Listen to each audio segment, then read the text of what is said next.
Now, you mentioned earlier, perhaps you could expand a little bit on this, on the content of puirt-a-beul.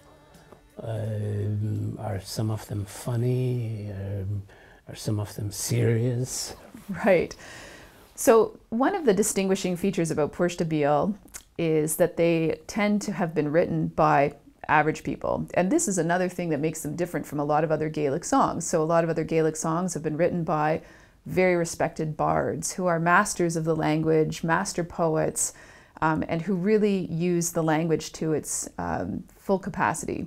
Puirt-a-beul are much more likely to be just average people, and so therefore the lyrics tend to be short, they tend to be relatively simple, they're quite repetitive, and often they're quite funny. So that isn't always the case, but that is often how they are. And I mean, when we think about them being used to accompany dance, which would be quite light, it's not surprising.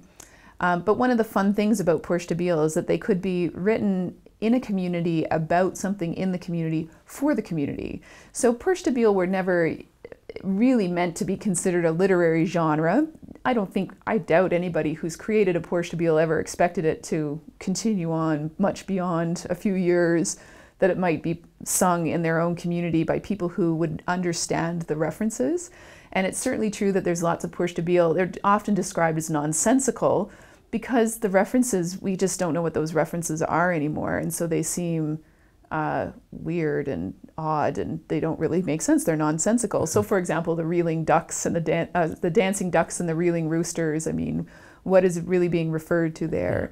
Or there's a really popular puirt-a-beul in Cape Breton, and Moulin Dew, which is very well known in Scotland as well, and that is all about how the black mill is moving around.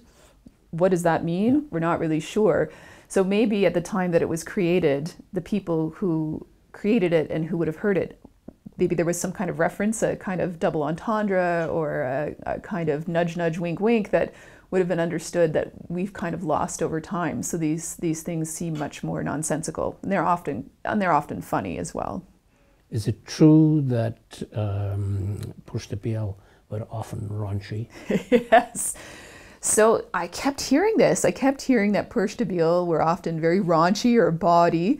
Now, let me tell you, it's very difficult to collect those, which is probably not surprising, particularly because, you know, my Gaelic is a learner, and I'm not originally from Cape Breton, I'm not originally from Scotland. So I think people quite understandably who do know maybe some raunchy and bawdy puirt-a-beul were a little reluctant to share them with me. I did find a few. But that would be very consistent with the idea that puirt-a-beul were created by everyday people in fun contexts and dance situations, and to comment on people and events that were happening in a kind of humorous way. So it's entirely consistent. It's also entirely consistent that they would then kind of be very underground and not particularly evident. And I think that one of the things that's important is that, yes, it's clear that bawdy and raunchy puirt-a-beul were out there, but it's also clear that that was by no means the only way that puirt-a-beul existed, and the huge collection of puirt-a-beul I have that does not seem to have any kind of clear bawdy elements to it attest to the fact that lots of puirt-a-beul aren't. But they definitely exist.